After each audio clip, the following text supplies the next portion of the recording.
Marta, you were telling me the other day that there are Hasidic Jews painted on the wall in the Opera House. Can you elaborate on that for me a little bit? Yes, there are. I feel indebted to them, to the Jewish Society, because as a child, I lived during the Depression in New York, where Jewish philanthropic settlement houses were built in order to give poor children in the neighborhood lessons in violin, piano, singing, dance, and art for 10 cents. Today there is no such thing. And these institutions I owe a great debt to, and I wanted to include them in my mural. On this Jewish man, because I was looking at him, and I feel blessed when I'm in the Opera House because I feel like I have a brother. I feel like Right. There's somebody there. Well, I love their music, their dances, their festivities of weddings, even funerals. They celebrate life in a way that I wish we could, but we don't. So I celebrate with them by painting them on my mural. It was a wonderful childhood, and I wish children today could even experience 1/4 of it. Imagine walking into a place and having a violin lesson for 10 cents from a great teacher that gave his time, like Perlman, Isaac Perlman. Yasha Heifetz gave concerts in my high school. Pedrovsky came and gave concerts in my high school. There's nothing like that today, and it makes me cry because so much is lost. I have tried to preserve the past through my art. I'm doing the best I can, but somehow I sometimes feel my voice is unheard. But I keep trying, and through your help, we will succeed. I think it's really important to know something that we need to share with everybody. What future do you want to see for the Opera House? What would you like to see happen? I like to see the classical arts preserved through the Amargosa Opera House, which during my lifetime I've tried to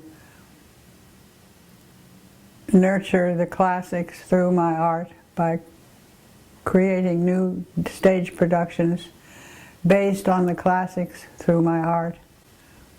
I'd like to see that continuing because I'm not going to be here forever. Some people ask me when I'm going to be dancing again. There is an end to everything, but there should not be an end to the classics. They should be nurtured and performed in the Amargosa Opera House as long as it exists. I totally agree with you. Completely agree with you. If you could give a message to a parent who has a child, what would you say to that parent as an artist? What would you want to tell that parent? I would tell that parent to nurture their child's creative talents as much as possible, and even die for it if necessary, because the world is not easier to live in than it was 70 years ago. One time I was in the supermarket waiting to pay my bill for groceries, and a little girl in front of me grabbed a box of crayons. She put it in her mother's basket, and I was ready to pay for it, and the mother said to the little girl, "Put that back," and she slapped her child's hand. "You don't need that, that's not necessary." And I said, "I offered to pay for it," and the mother said, "I don't want her to be exposed to that. Just leave my child alone. This is my vegetable basket, not yours." So I realized that I was talking to an empty ears.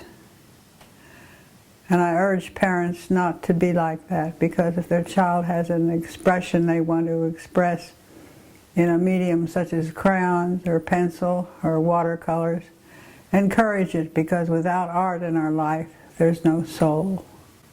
It's true. I also believe that through movement, the fact that through dance, tap, ballet, it's also different ways of performing and having color just through movement. Do you agree? That's right, through movement.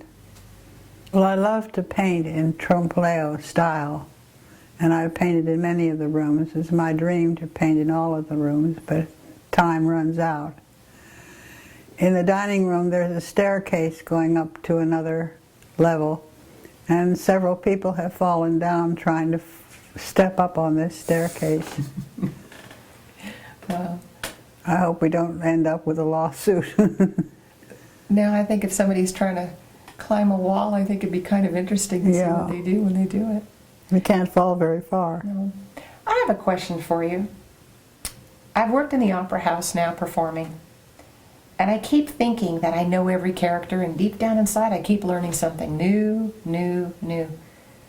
Is there a hidden jewel somewhere that I haven't discovered that's in the opera house? I don't know what it is, but when I painted the murals, there was something that urged me, keep on going, and I had a lot of trouble with my husband at the time. It could have stopped most people. But this spirit kept urging me along. I couldn't see it, it was invisible, but it was there, and I think it was in my soul. And I vowed to finish the murals and complete the ceiling in 6 years. So I followed the spirit's urging to the completion of the mural and the ceiling.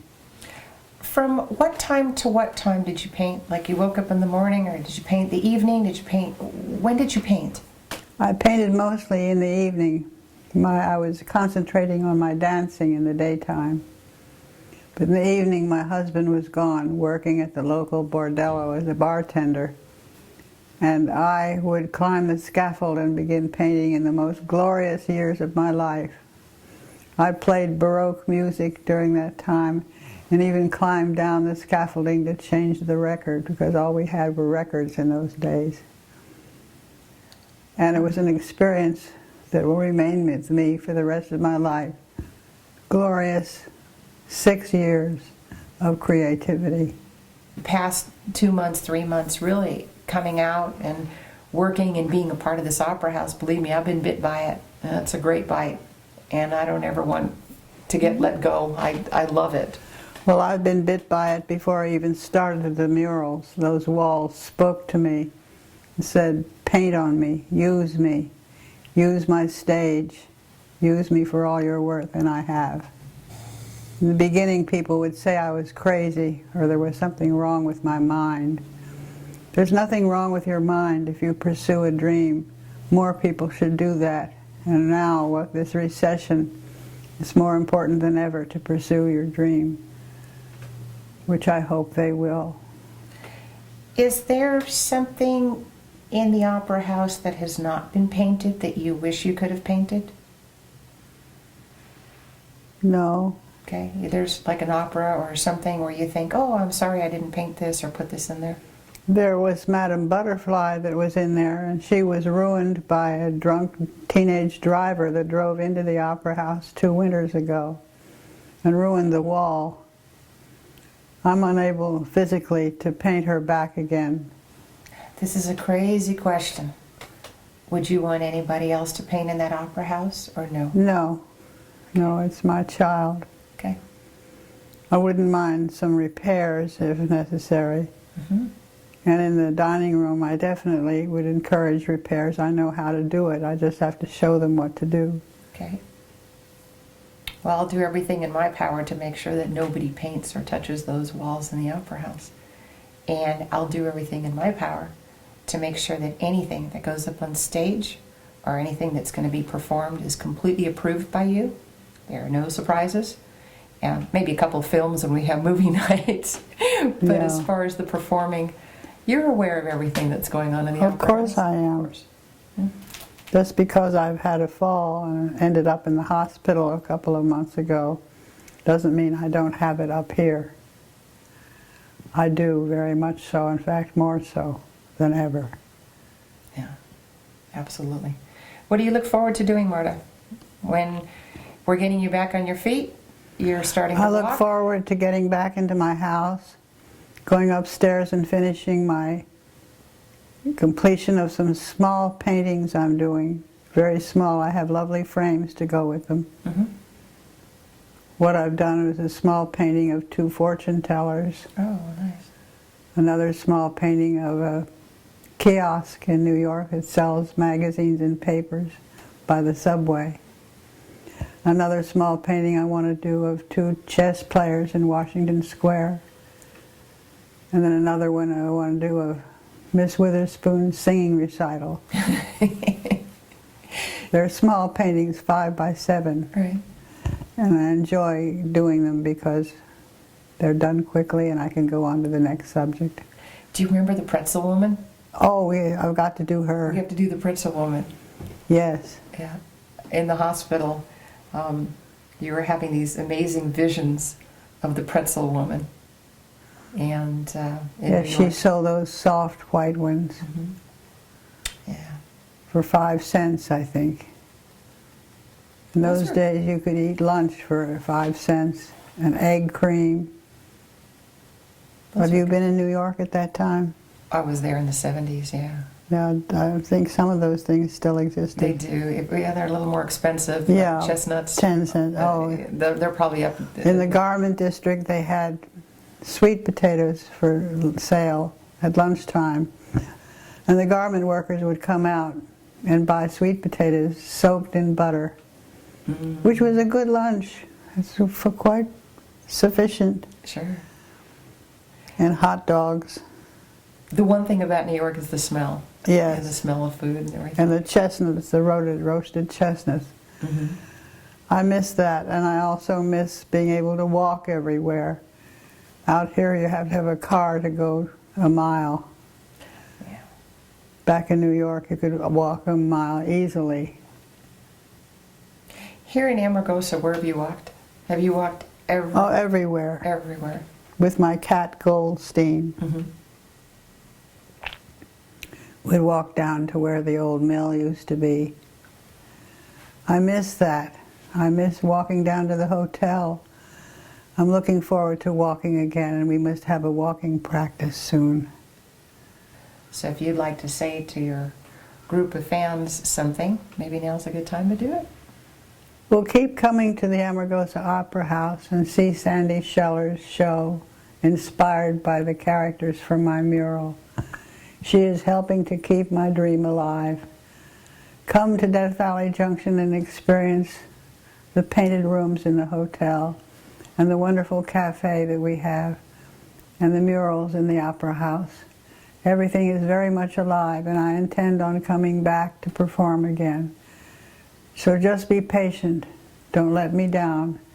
Come back soon and enjoy everything that's here now, because there will be more even later on. As you were getting phone calls, I know you were so indebted and so grateful to so many people and touched by so many amazing things. And I know that at one time you were wondering how you can thank everybody. So I thought, you know something, maybe this will be a good little thing. I can send an email out and let people know that you've got a thank you. I am very thankful. I can't possibly write thank you 100 and some times to the cards I've received this Christmas. So I thank you again. You saved every one of them. I still have them. Yeah. Marta has every single card from when she was in the hospital. She's got every card from Christmas. I've had hundreds of them. Yeah. And she rereads them, and they're all so beautiful. And inspiring. So inspiring. So inspiring. And the messages that were given to Marta was kind enough to share with me, and it made me realize just how precious life is and how we shouldn't take advantage of time, and we shouldn't take advantage of the sun going up and the sun going down. Well, time is the most precious thing we've got.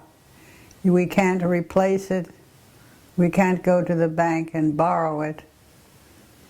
We can't make it up. There's no way we can save it. So use it while it's there. It's like a running river that you can't get back. So beware of time passing, now more than ever.